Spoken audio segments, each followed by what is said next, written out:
grabar y comenzamos el módulo 2. El módulo 2, como pueden ver, ¿se está viendo la pantalla?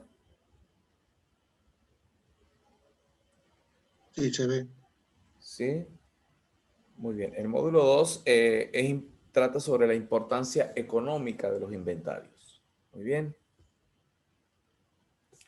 Comenzamos diciendo que en todas las empresas generalmente hay un conflicto entre finanzas y operaciones.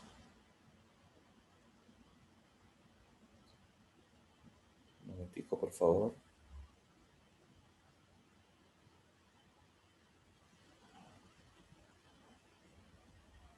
Disculpen un momentico.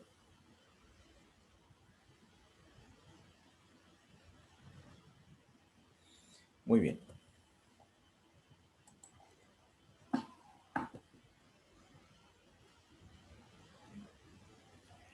¿Cuál es el objetivo del área financiera?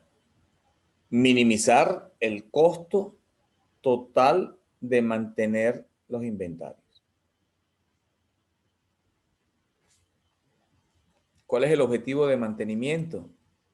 Satisfacer las necesidades de suministro para mantener la continuidad operacional.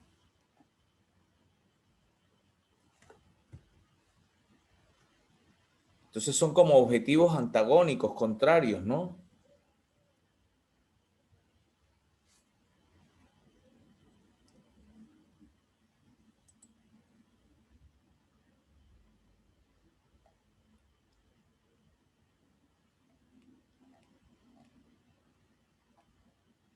Disculpen, es que tengo un problema acá con el... Resuelto. Listo, ahora sí. ¿Cuál es el impacto en el inventario cuando se pretende alcanzar el objetivo de minimizar los costos del inventario? Entonces lo vemos acá. ¿Por qué es un objetivo desde el punto de financiero, desde el punto de vista financiero? Bueno, al minimizar el valor del inventario, mejora la rentabilidad, porque el inventario, como lo vamos a ver, pues ataca directamente a ese indicador. ¿Qué pasa? ¿Cuáles son las consecuencias negativas potenciales? Bueno, que no tengamos materiales cuando los necesitamos por por esa obsesión de minimizar el valor del inventario como sea, y centrarse solamente en el valor del inventario, pues evidentemente la probabilidad de originar inventarios incorrectos, es decir, tomar decisiones incorrectas es muy alta. Por el lado de mantenimiento queremos que el almacén esté lleno, que nunca falte nada. Tenemos como objetivo, como decíamos allá arriba, siempre tener lo que necesitamos, pero mantener altos niveles de inventario implica maximizar la disponibilidad desde el punto de vista del mantenimiento, pero en contra de eso o contrario a eso, va a haber exceso de inversión en inventarios, hay una propensión muy elevada a los elevados niveles de obsolescencia y por supuesto también se promueve el desperdicio de materiales. Esa es en general pues la problemática asociada a este tipo de objetivo desde el punto de vista del mantenimiento exclusivamente. Ahí dice, este conflicto se resuelve almacenando la cantidad correcta de los materiales correctos. En el webinario pasábamos esta ecuación, una ecuación que nos permite ver cómo la alta dirección calcula el retorno sobre la inversión, y una de esas formas es dividir el beneficio neto o las utilidades o las ganancias, esos son dólares o pesos o cualquier moneda, cantidad de dinero dividida entre el valor en dinero expresado en una cantidad de dinero también de todos los activos que tenemos. Y si ese valor nos da 15%, eso significa que estoy ganándome 15 por cada 100 unidades monetarias que tengo invertida en ese negocio. Muy bien. Pero ¿qué pasa cuando tengo un alto nivel de inventarios? El inventario ocasiona costos y por lo tanto a mayor nivel de inventarios disminuyen los beneficios. ¿Por qué disminuyen los beneficios? Porque los beneficios se obtienen restando de los ingresos por venta los costos. Y uno de esos múltiples costos es el costo de mantener inventario. Entonces, si reduce los beneficios, ya ahí me está atacando la tasa de retorno sobre la inversión. Pero también el inventario contablemente, como lo vamos a ver en el ejercicio que sigue, es parte de los activos de la empresa. Y entonces también, cuando yo tengo un valor, un nivel de inventarios exagerado, pues ese valor es alto, hace que el denominador crezca y también me afecta el valor de la rentabilidad. Entonces el inventario, como lo quieran ver, por el lado que lo vean, es negativo para alta dirección, para el área financiera, para los que manejan el dinero. No, si por ello fuera, no deberíamos tener nada almacenado. Además, el inventario para mantenimiento es para gastar, no para ganar. Suena feo, suena mal que yo lo diga en un auditorio de expertos en mantenimiento y apasionados del mantenimiento. Pero es la verdad. La verdad, el mantenimiento es un gasto operacional. Y como tal hay que reconocerlo. Así como tenemos que gastar plata en contratar gente para que nos ayude a hacer mantenimiento o a producción o al manejo de personal, son gastos y los necesitamos. Ah, bueno, pero la idea entonces es gastar lo mínimo que sea prudente, lo que sea necesario, ¿de acuerdo? Y la conclusión es esta, a mayor inversión en inventarios, menor es la rentabilidad. Repito, cualquier pregunta es bienvenido. Entonces, para mostrar este impacto en sentido práctico, tengo un ejemplo muy sencillito, ¿no? Nosotros no somos del área financiera, estos cálculos no son nuestra responsabilidad, pero somos todos profesionales de un área donde nosotros no nos debemos limitar a justo lo que nos corresponde hacer. Tenemos que tener una visión integral de todo el departamento y, si es posible, de todo el negocio. Sí, y lo importante es diferenciar cuando algo es nuestra responsabilidad directa y cuando algo es importante que sepamos sobre eso, ¿de acuerdo? Porque a veces se confunde, ¿no? A veces yo veo muchos muchachos recién graduados, muy jóvenes, como muchos de ustedes, preocupados por temas que en este momento, por supuesto que mientras más se aprenda, mejor. Pero, por ejemplo, les voy a poner un ejemplo. Un ingeniero que se recién graduó este año o el año pasado, en este momento tiene que buscar formarse en temas muy técnicos. Ah, si tiene mucho tiempo y mucho dinero, pues haga de todo, pero normalmente uno no tiene tiempo para todo eso. Entonces, este momento la prioridad para un joven o una joven en este momento es los temas técnicos, la confiabilidad, los análisis causa-raíz, los mantenimientos predictivos, cómo ejecutar el mantenimiento, ese tipo de cosas. Y un poco más adelante, pues hay que irse preocupando por irse especializando en otros temas, como la parte financiera, la parte operacional de toda la empresa. Bueno, me estoy saliendo un poquito, pero a veces me gusta aconsejar, sobre todo a los muchachos más jóvenes, ¿no? En una empresa, el departamento de logística llegó a la conclusión que había un exceso de inventario por un valor de 6 millones de dólares. Repito, es un ejercicio muy sencillo, pero que nos va a ilustrar de manera muy clara cuál es el impacto del valor del inventario sobre esa tasa de rentabilidad. Si la gerencia cambia su forma de actuar, podría liberarse de 6 millones de dólares. Es decir, si se detecta que hay un exceso de 6 millones, yo puedo desincorporar del inventario esos 6 millones y en este ejemplo estamos asumiendo que esos 6 millones ingresan a la empresa que yo utilizaré para ciertas cosas, como lo vamos a ver en el ejemplo. Bueno, ahí lo dice, 6 millones que podrían emplearse para pagar un crédito bancario, por ejemplo, un crédito que a su vez está pagando una tasa de interés del 15%. Esta es una tasa activa. El resto de los costos ahorrados, cuando reduzco el inventario, estoy diciendo acá que estoy reduciendo el 20%. Muy bien. Del valor. Es decir, por cada 100 dólares que yo reduzca el inventario, estoy reduciendo 20 en costos que ese inventario me genera por mantenerlo. Muy bien. Y finalmente, el otro dato para terminar de hacer el ejercicio es que esta empresa paga un 40% de las ganancias que llaman normalmente los contadores ganancias brutas, ¿no? O ingresos antes o ganancias antes de impuestos. Muy bien. ¿Qué impacto tendría esos cambios sobre la tasa de retorno de la inversión de la empresa? Y las cifras están en millones de dólares, ¿no? Entonces, fíjense lo que tenemos acá. Tenemos una empresa, vamos de derecha a izquierda. En primera línea, vamos a marcar acá, que tiene unas ventas de 100 millones de dólares. Un costo de ventas, desde el punto de vista contable, es el costo de producir lo que se vende por 100. Obviamente aquí estamos hablando de costo de producción. Muy bien, de costo de producción. Ahí está el costo directo y los costos indirectos. Resulta ser que si yo resto 100 menos 55, tengo un margen bruto, una utilidad bruta, que se calcula en este ejemplo así, restando ventas menos costo de producción de 45.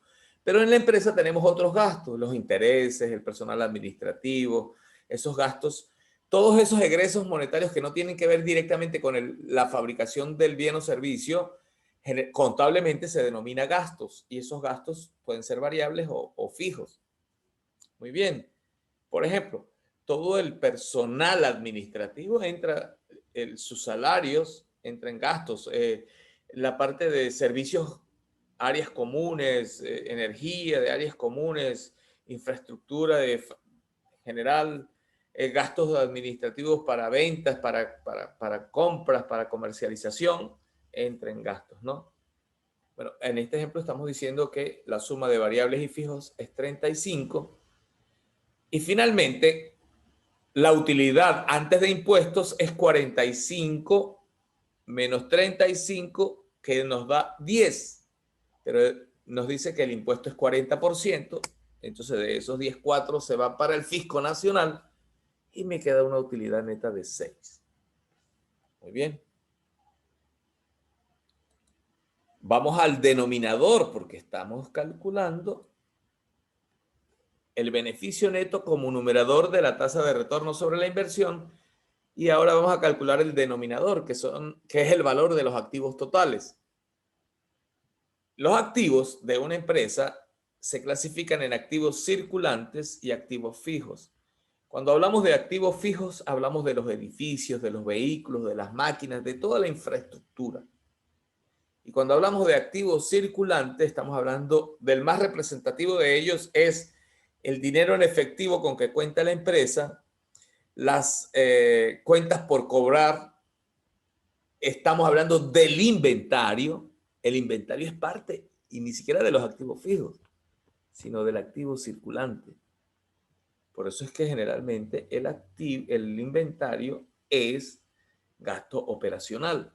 Que ustedes me digan, bueno, en mi empresa algunos repuestos son los famosos gastos de capital o los CAPEX, eso es posible. Pero contablemente, yo no soy experto en contabilidad, he estudiado la contabilidad, pero por ahí he consultado y si un repuesto es comprado administrativamente como repuesto, no es gasto de capital, por definición. ¿De acuerdo? Porque para empezar no se deprecia, contablemente hablando. Entonces son conceptos de contabilidad que, bueno, que los domina a la perfección la gente de contabilidad y de finanzas. Nosotros en mantenimiento, dependiendo del nivel donde estamos, más arriba necesitamos saber más de esto y los que están empezando, pues más adelante va a ser su preocupación. En este momento no es una gran preocupación, pero obviamente esa proactividad personal hace que ustedes estén pues mirando todos estos temas, ¿no? Como decíamos, el activo circulante, también tenemos las cuentas por cobrar y hay otros activos circulantes, como por ejemplo, títulos, valores, es un ejemplo muy, muy tradicional en este caso, que son de liquidación en el corto y mediano plazo, eso entra dentro de activos circulantes. Y en el ejemplo, pues estamos diciendo que esos activos circulantes son 19 más 10 más 2 para un 31. y los activos fijos es 29 millones de dólares para un total de 60. Cuando yo divido 6, que fue el beneficio neto después de impuestos, entre 60, el retorno sobre la inversión me dio 10%. Ese es el cálculo, como lo pueden ver, tan simple como eso, y tengan la plena seguridad de que los análisis que se hacen al más alto nivel de la organización son cálculos tan sencillos como estos. Claro, estos números que ustedes ven aquí provienen de carpetas y carpetas y más carpetas, hablando a la antigua, ¿no? Pero viene de una gran cantidad de archivos de información sobre costos e ingresos, y gigantesca, además si la empresa es grande.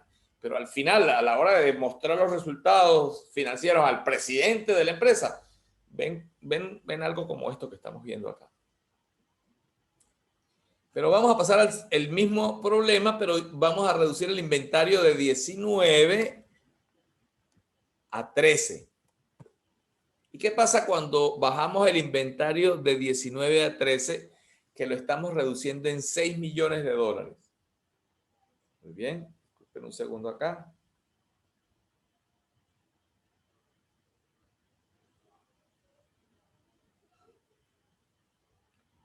Un segundito. Ajá, listo. ¿Qué está pasando? Que los ingresos por ventas no tienen nada que ver con eso. Nada. El costo de ventas no tiene nada que ver con eso. Sigue siendo 100 menos 55, que es 45. Muy bien. Y los gastos variables aquí los estamos, perdón, los gastos variables siguen siendo 15, pero los gastos fijos que en el ejemplo, en el caso anterior, cuando tenía 19, eran 20 y se reducen a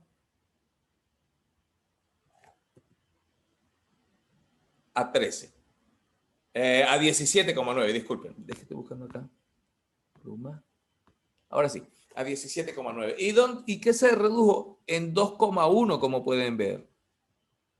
Porque 2,1 más 17,9 son los 20 que tengo en la lámina anterior.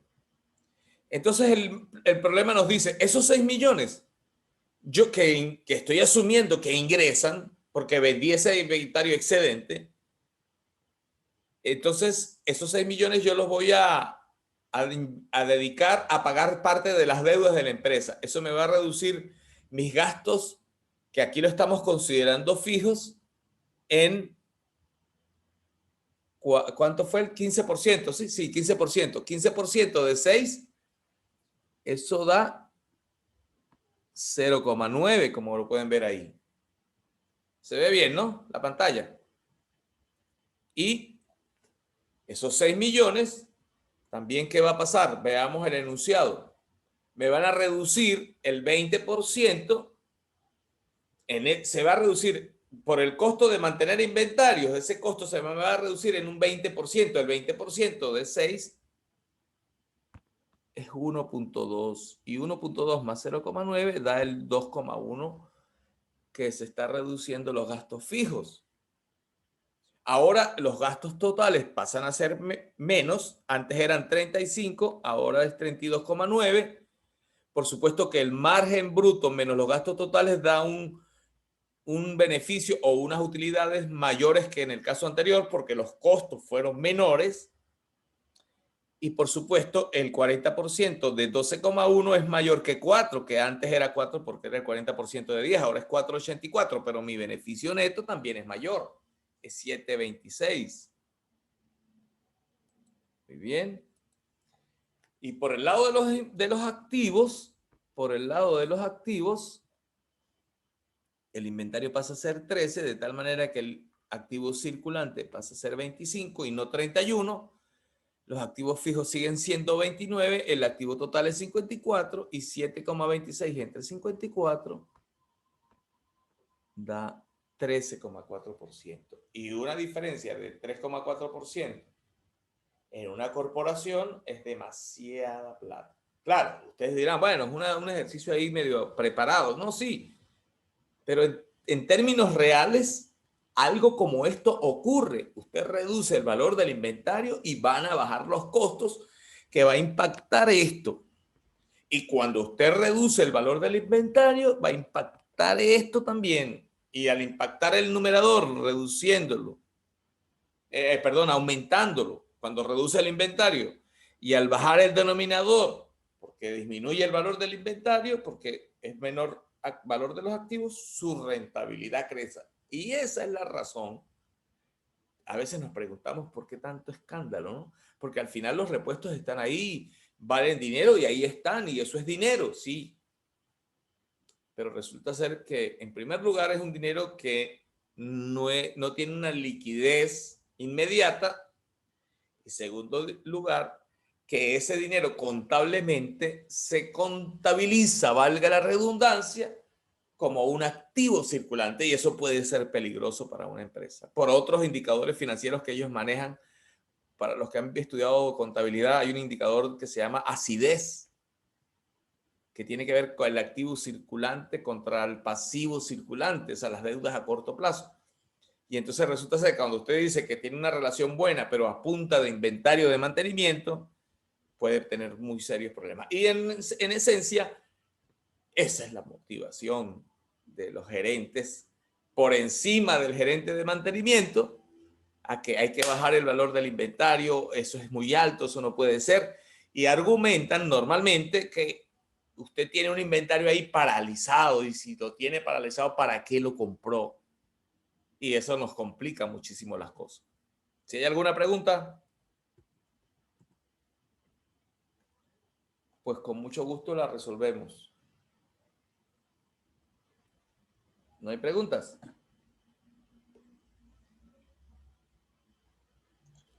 Bueno, Sí, una, José. adelante. José, bueno, Wilber, bueno, en minería nosotros hemos tenido siempre, quizás hay una duda, ¿no?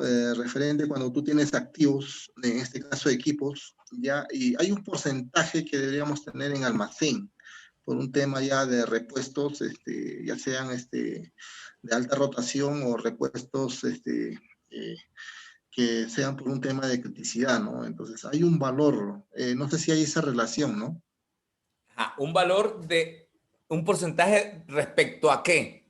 Al costo del activo que se tiene, ¿no? En toda empresa, ¿no? Ajá, está muy bien y sé que lo hacen en muchas organizaciones. Pero ¿de dónde salió ese valor?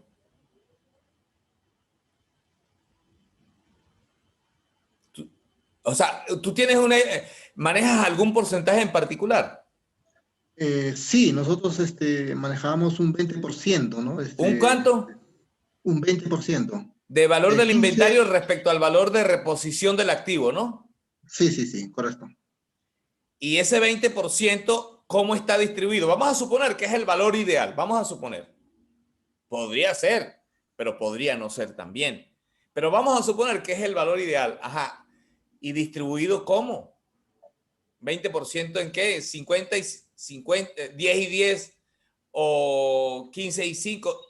¿Con base en qué?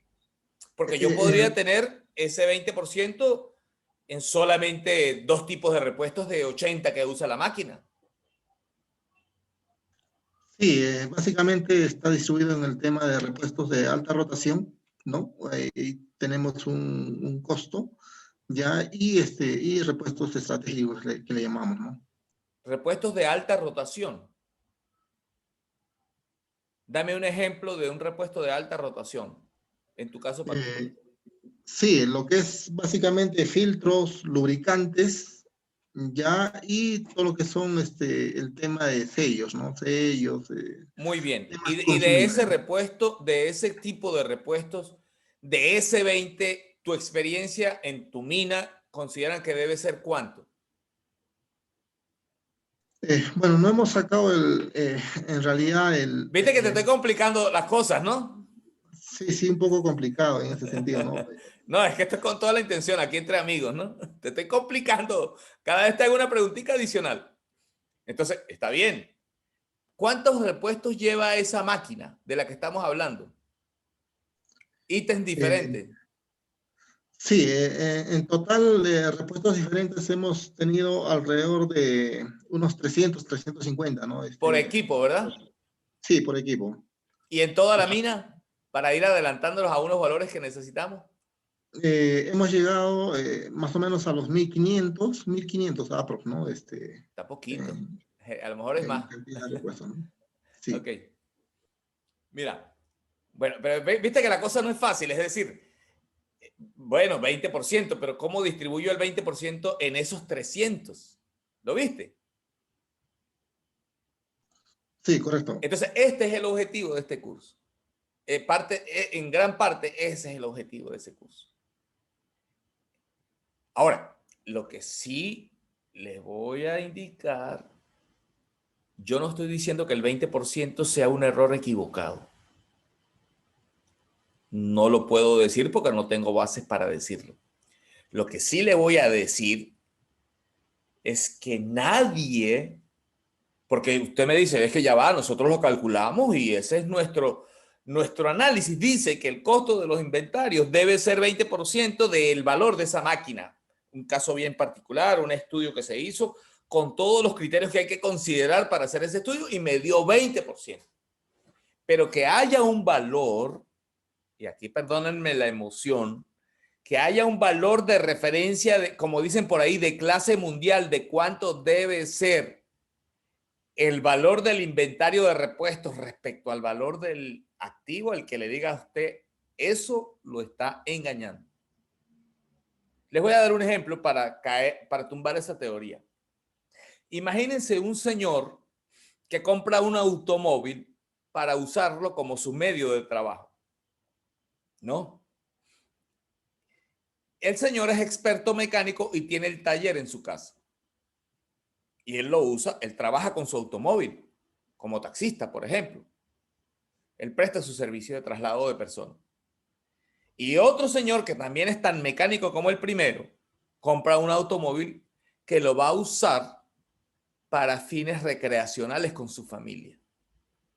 El automóvil vale $10,000. ¿Ustedes creen que ambos tienen que tener, cuánto es el 20%?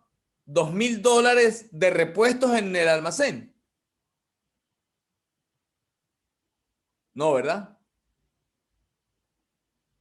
Probablemente el señor del taxi tiene que tener el 20%, pero probablemente el señor que tiene su automóvil para usarlo para pasear con su familia los fines de semana, a lo mejor lo que tiene que tener en su taller es el 1%. Entonces no hay una referencia. No hay una referencia válida. Lo único válido es que usted haga su análisis y después calcule cuánto le da. Pero de su análisis individual y específico.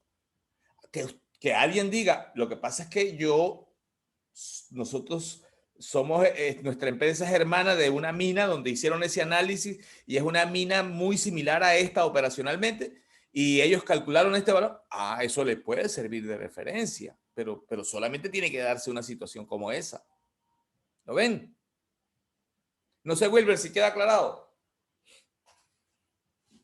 Sí, sí, está bastante claro, José, en ese sentido. Solo que en este caso el 20% que yo te comentaba es por una flota que se tiene, ¿no? De equipos, en realidad son 5 Claro, equipos. por eso yo dije antes de decir lo que dije, que ese 20% puede ser un valor perfecto. ¿Me expliqué? Sí, totalmente claro, Exacto. José. Sí, yo tuve Ajá. la precaución, eso es parte de la experiencia. Yo tuve la precaución de decir, mire, yo no voy a decir si está bien o está mal, no puedo, yo no tengo base para decirlo, por muy profesor de esto que yo sea. O sea, tú me dices, no, nosotros tenemos el 20% y yo tengo que respetar que eso puede ser muy buena decisión, pero también es posible que no sea tan buena, o sea, no lo sé, simplemente no lo sé. Y esa es la gran conclusión que sacamos de ahí. ¿Lo ven?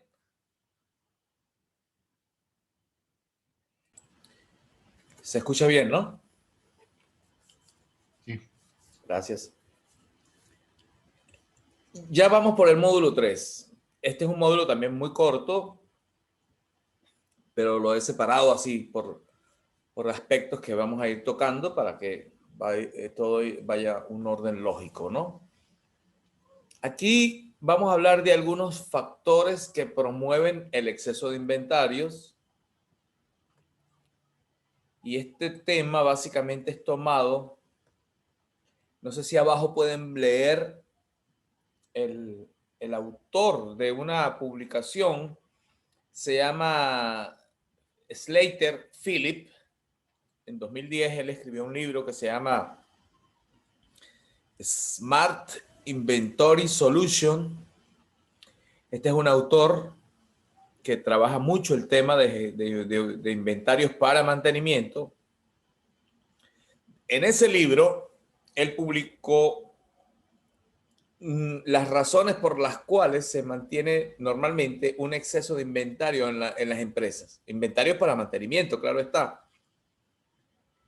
Y bueno, la respuesta es, por la que él trata de dar, es por qué se mantiene un nivel de existencia superior al realmente necesario. Y él argumenta 12 razones. Uno pudiera estar de acuerdo con todas o no, con poner más, en fin, pero estoy expresando un poco lo que Slater escribió. A mí me pareció interesante. Lo importante también es reconocer la raíz del problema que se presenta con los inventarios para mantenimiento. Y en esa misma medida, al conocer muy bien, identificar muy bien las causas que originan el problema, en esa misma medida yo podré abordar la optimización de manera más efectiva. Entonces, esas razones él las dividió en dos grupos. En un grupo de 3 y evidentemente en otro grupo de 9 razones.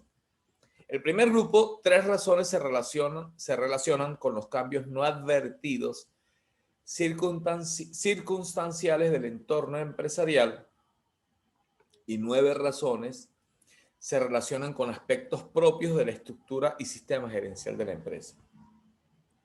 Las 3 razones relacionadas con los cambios, es decir, como dice anterior, cambios no advertidos circunstanciales del entorno a mi empresa, ¿no? Y él menciona estas 3. Las estimaciones iniciales de mínimos y máximos no han sido revisadas a menos de que haya ocurrido una rotura de stock. Este es un concepto, el de rotura de stock, que vamos a manejar durante todo el curso. Y simplemente rotura de stock es cuando yo voy al almacén a buscar un repuesto o cualquier otro tipo de material y no está, y yo lo necesito, independientemente de las consecuencias de que no esté, eso se le considera en el argot, en la literatura, en el lenguaje utilizado en este tema, rotura de stock. Es una forma de llamarlo. Quiebre de stock también lo mencionan por ahí algunos autores, ¿no? La segunda es mejoras en la cadena de suministros no se han aprovechado para el establecimiento de nuevas políticas en la gestión de inventarios. Y ejemplos típicos de estas mejoras en la cadena de suministros son los siguientes. No es que siempre pasen, pero puede ser que les haya correspondido algo como lo que voy a mencionar. La cadena de suministros, por ejemplo, puede haber mejorado en la automatización de un proceso de compra o de adquisición de repuestos. Vamos a suponer que hace algunos años la política era esperar que el vendedor visitara la planta o se le hacía un llamado al vendedor, un vendedor técnico muy especializado. Antes no había, ustedes dirán, bueno, esto es bien viejo, ¿no? Pero hoy día ya no hay catálogos impresos, no hay manuales impresos, ahora todo es digital, pero acuérdense que la internet no tiene 100 años, ¿no? Entonces a veces había que esperar al vendedor con sus manuales para hablar con él y ver cuál era la selección. Cuál era la selección de lo que teníamos que hacer. Una mejora en la cadena de suministros tiene que ver, por ejemplo, con los tiempos de entrega, que han disminuido de manera considerable en el sentido de que, por ejemplo, un proveedor de algún repuesto especializado había que importar ese repuesto porque el proveedor no tenía presencia comercial en el país donde estamos. Entonces el repuesto era importado. Ustedes son testigos de que ese proceso tarda mucho más que comprar un repuesto a nivel nacional. Y puede ser que esa mejora haya pasado porque ahora el proveedor tiene un representante exclusivo dentro del país o simplemente ha mejorado muchísimo su proceso logístico interno. Eso tiene que ver con el entorno a nuestra empresa. Y así cualquier otra razón que implique que yo revise mis parámetros de inventario que en algún momento fueron estimados bajo ciertas condiciones de la cadena logística. Y en tercer lugar, no se han realizado inversiones asociadas a minimizar la inversión en inventarios. Probablemente una de estas inversiones más importantes es tener un sistema de información que mantenga todos los datos que yo necesito para estar atento a los niveles de inventario y a su movilidad y a las razones, por ejemplo, por las cuales se utiliza un determinado repuesto. Yo no tenía un sistema de información integrado a la gestión del mantenimiento y ahora sí, el ejemplo que nos ponía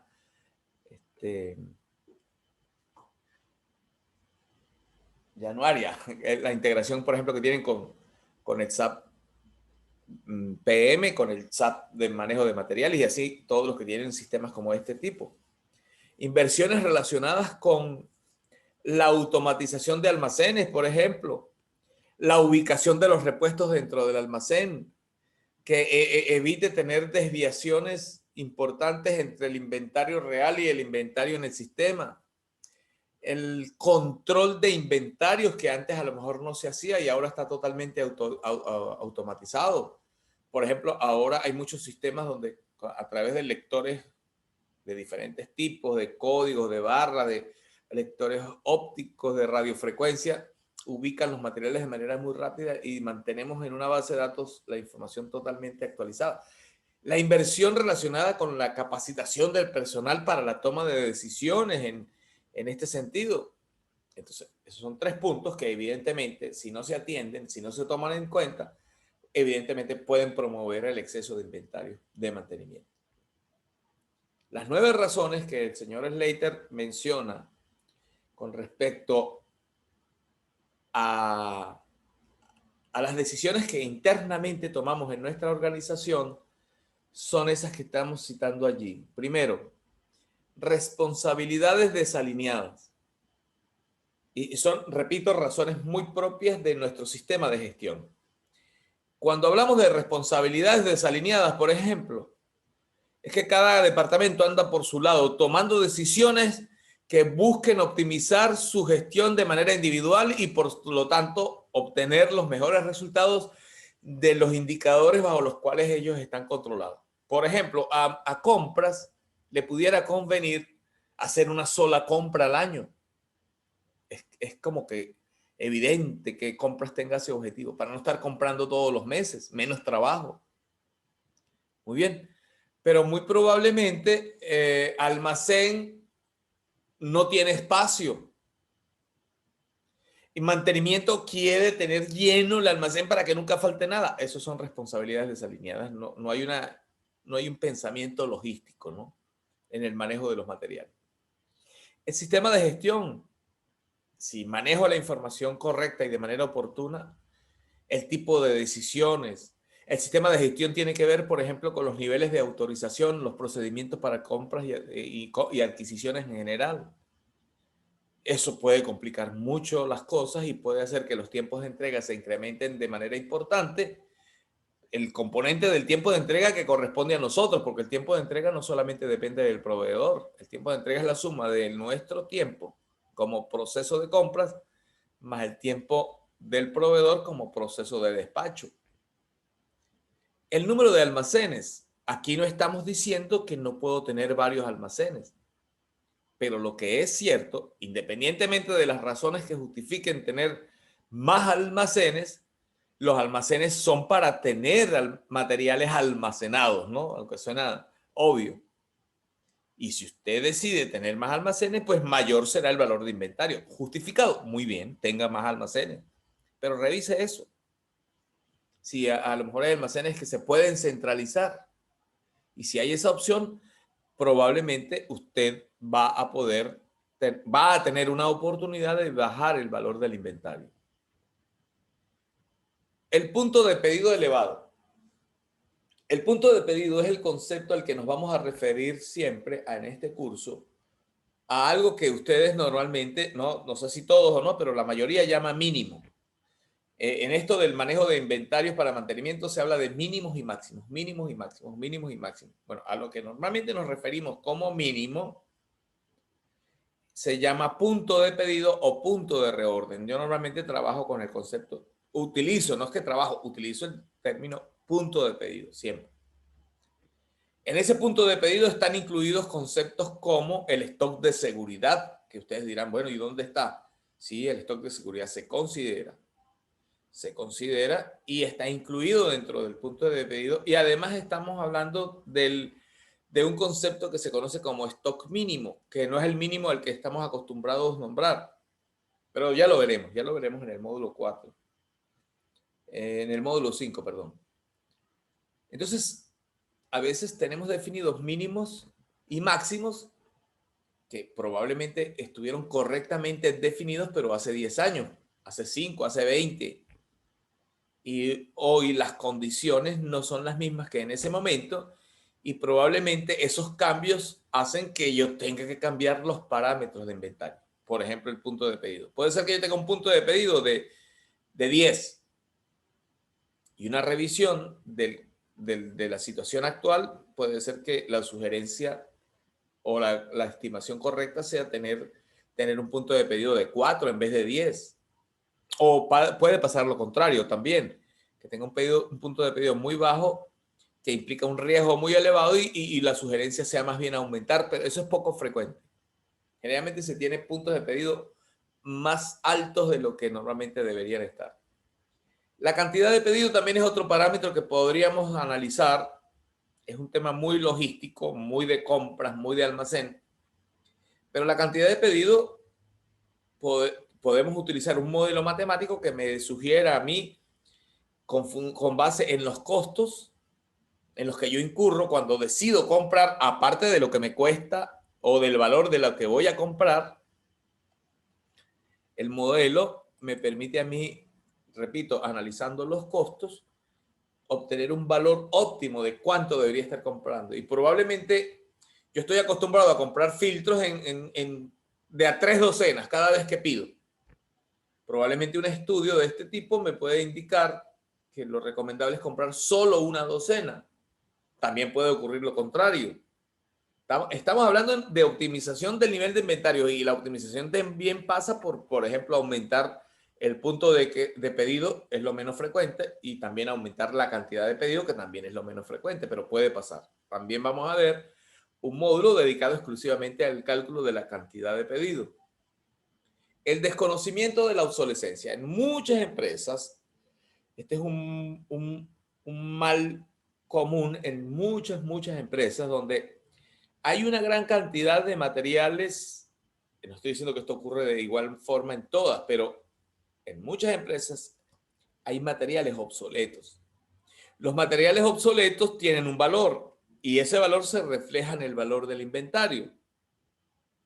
Y pudiéramos estar en la situación de tener un alto valor del inventario por un alto nivel de artículos obsoletos.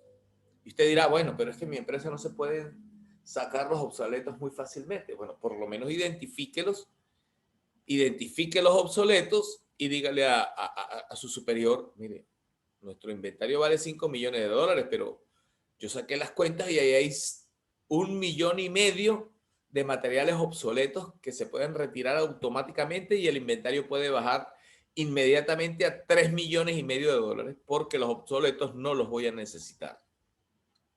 Aprovecho para decir que cuando hablamos de obsolescencia, y creo que lo mencioné en el webinar, cuando hablamos de obsolescencia, estamos hablando de un repuesto que nunca vamos a necesitar. No es que la probabilidad de necesitarlo sea muy pequeñita, no. Un repuesto cuya probabilidad de necesitarlo sea cero. Por ejemplo, que usted tenga en su almacén, ¿qué les puedo poner de ejemplo? ¿Qué les puedo poner de ejemplo? No sé, un filtro, un rodamiento, cualquier repuesto de una máquina que ya no la tiene y que sea exclusivo de esa máquina, que no sea genérico. Un repuesto específico de esa máquina que se vendió o que se desincorporó. Y tiene repuestos de esa máquina ahí, pero que esa máquina no está ya en la empresa o simplemente no está operando para nada, está guardada por allá, tapada esperando que la puedan vender. Esos son repuestos obsoletos. Pero si usted tiene un repuesto ahí 7 años ahí en el almacén y no se ha movido, en 7 años las 2 piezas que tiene guardaditas allí, pero hay máquinas que están trabajando y utilizan ese repuesto, a pesar de que tiene 7 años sin tocarlo, ese repuesto no es obsoleto. E insisto en este término porque hay empresas, a mí me consta, que consideran, claro, esto viene, son lineamientos de la gerencia de compras o gerencia financiera. Cuando ven que un artículo tiene más de X años sin moverse, dicen esto es obsoleto.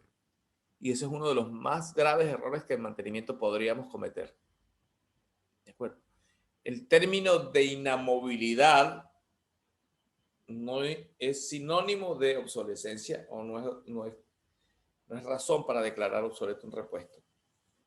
El 7, hay empresas que tienen una gran variedad de equipos, de máquinas, de tecnologías. Variedad y complejidad de los artículos, pues hace que de esos activos va a hacer que tenga una gran variedad y complejidad de los repuestos que tengo. Un disparador de exceso de inventarios también ocurre en algunas empresas donde se hacen proyectos y no se hace una correcta gestión de proyectos donde yo pueda estimar con cierta precisión los materiales específicos que necesito para el proyecto y se argumenta que no importa si sobran porque yo los voy a necesitar más adelante. Y esto evidentemente promueve el exceso de inventarios y bueno, el tema del inventario para proyectos y situaciones especiales son inventarios que no deben formar parte del análisis del inventario rutinario. O sea, las estadísticas de los inventarios para proyectos simplemente es una gestión de materiales para el proyecto y no es materia prima para optimizar la gestión del inventario. Porque el análisis de estos artículos en cantidad y variedad no tiene que ver con el análisis del inventario que rutinariamente estamos utilizando para las operaciones, ¿no? Y el número 9 que el señor Slater nos menciona es requerimiento de las operaciones y tal vez uno de los ejemplos más, más relevantes en este sentido es, hay algunas empresas, por ejemplo, que tienen políticas de compras que es cada cierto tiempo, que hasta que no acumulen, por ejemplo, un pedido de mantenimiento, hasta que no acumule un monto, no se genera la orden de compra. Por ejemplo, políticas de recepción de materiales que solamente los viernes en la mañana o los miércoles en la tarde. Bueno, yo no estoy diciendo que eso sea una mala decisión, pero eso va a afectar mi nivel de inventarios para mantenimiento. Probablemente desde otro punto de vista a la empresa le conviene esas políticas que hacen que yo esté motivado a tener más inventario del que necesito. Y eso es lo que llamamos aquí requerimiento de las operaciones, en casos particulares, ¿no? Bueno, esas son las razones que el señor Slater establece como disparadores del exceso de inventario. Recuerdo 3 que tienen que ver con el entorno a la empresa y 9 que tienen que ver con las decisiones internas dentro de la empresa. ¿Alguna pregunta?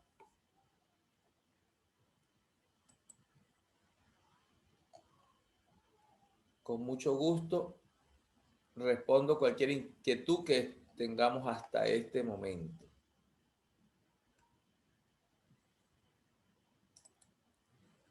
Muy bien. Seguro que no hay ninguna duda, ninguna pregunta, ningún comentario. ¿Están de acuerdo con todo lo que dije o pudiera haber alguna diferencia con lo que ustedes hacen o lo que tienen establecido respecto a lo que comenté? Ánimo, ánimo a participar.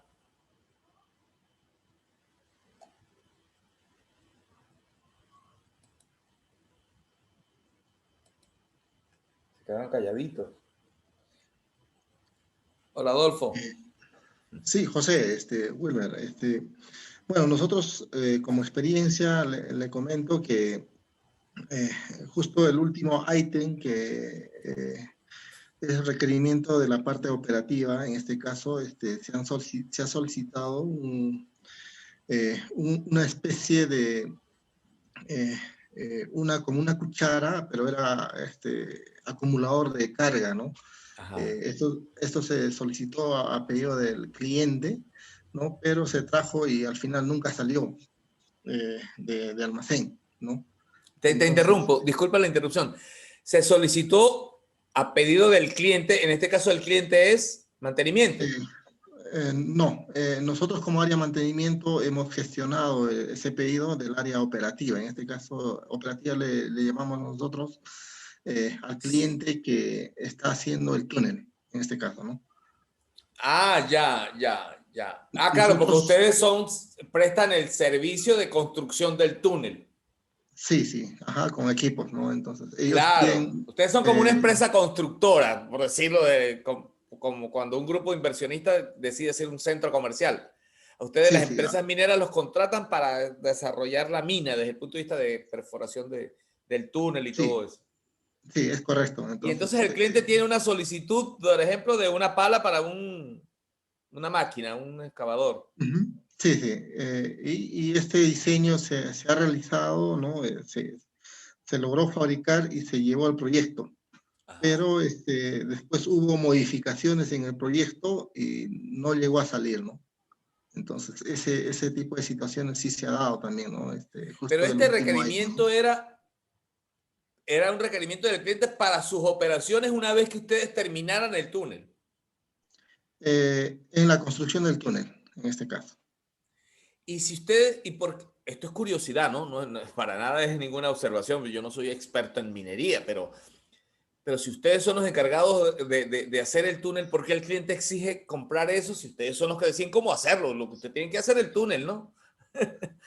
Perdóname la Eh, simplicidad. sí, en definitivo tienes razón.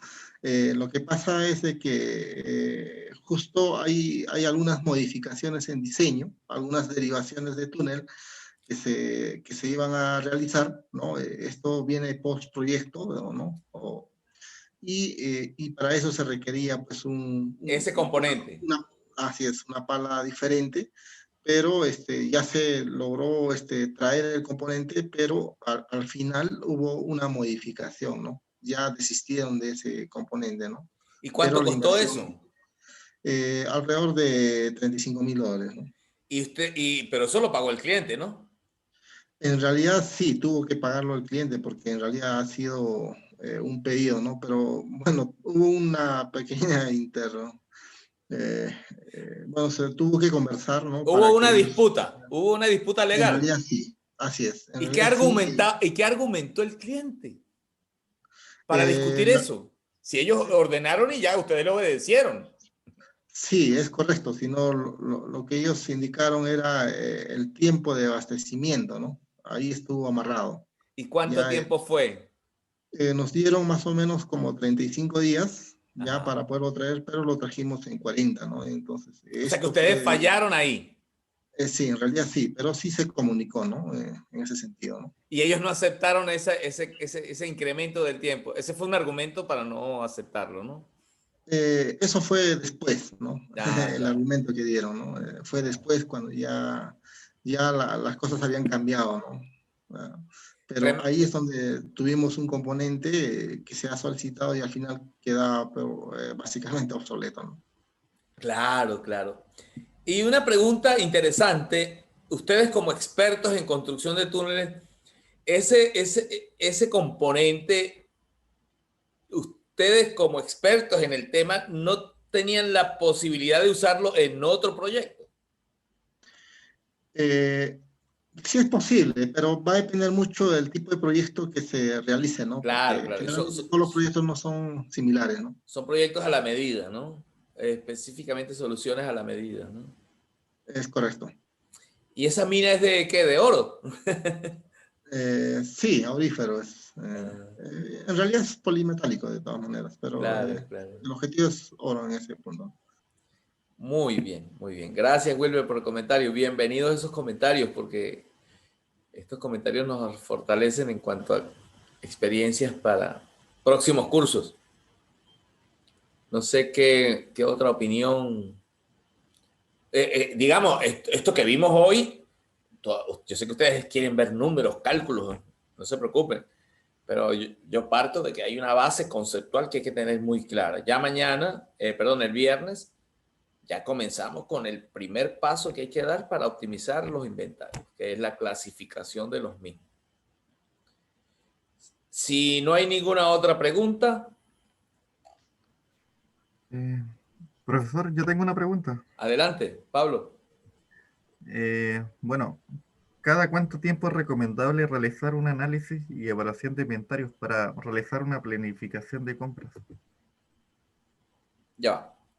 Digamos, vamos a separar la planificación. Sí, bueno, la pregunta está muy buena, ¿no? Porque la respuesta inmediata sería que por ahí se recomienda cada 2 años. Cada 2 años. Estoy refiriéndome a la revisión de los parámetros de inventario, ¿de acuerdo? A la revisión. Eh, lo demás, la revisión de los niveles de existencia, eso tiene que hacerse por lo menos una vez para el mantenimiento preventivo, que de paso, para el mantenimiento preventivo, las decisiones sobre el nivel de inventarios, la complejidad es nula, es cero, ahí no hay problemas de máximos ni mínimos. Simplemente usted hace un inventario, una lista de lo que va a necesitar para todo el mantenimiento preventivo que tiene en su plan de mantenimiento anual, y lo que hace es distribuir el proceso de compras a lo largo de los distintos meses del año. Y ahí no hay nada de incertidumbre. Si usted cambia, por ejemplo, el aceite de una máquina todos los meses y son 100 litros y con el cambio de aceite utiliza 3 filtros, pues simplemente usted necesitará 36 filtros en el año y 1.200 litros de aceite. Y usted decidirá después cómo comprarlo, si mensual, bimensual, trimestral. Entonces, fíjense, a veces mezclamos todo, ¿no? Lo primero que se recomienda es que todo el material para el mantenimiento preventivo usted lo garantiza.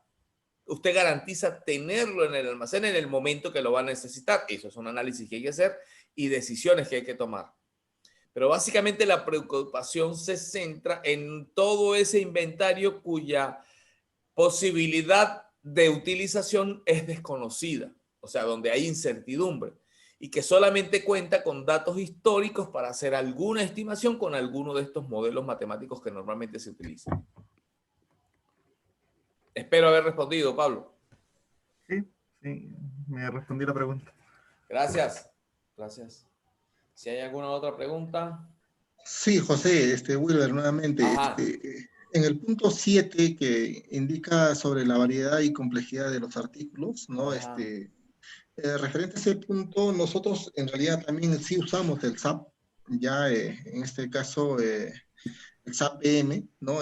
Netamente en mantenimiento, pero tenemos varios artículos, en este caso de mangueras hidráulicas, ¿no?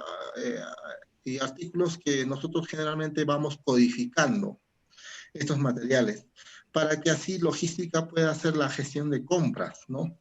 Claro. Pero lo que sucede es que el área que codifica estos materiales, ¿no? Es otra área, no es logística ni mantenimiento, sino hay otra área que se encarga de esto, y a veces no se hace la buena codificación respecto pese a la información que nosotros le damos, ¿no? El tipo de material, ¿no? Las características principales del material. Hay una cadena donde nosotros, hay una cadena que básicamente es cuando ya mandamos a comprar ese material, no llega el material específico que habíamos solicitado, ¿no? Pese a que se le ha dado esa descripción, ¿no? Entonces hemos tenido ese tipo de problemas también y nos han llegado materiales que no son los adecuados, ¿no? En ese sentido. Fíjate, fíjate. Eso tiene que ver con el sistema de gestión, ¿verdad? Con el segundo punto. Sí, correcto. Claro. Sí, y esa área que hace eso en la empresa, ¿cuál es área? ¿Sistemas de información? Sí, es un área que en realidad nosotros le llamamos, es el área que hace las codificaciones de todos los materiales, ya que es una empresa tercera también que se hace cargo de esto, ¿no? En el SAP, ¿no? Para poder hacer esa gestión. Ya. Bueno, nada, no debería suceder, pero sucede. Creo que Gustavo tiene la mano levantada.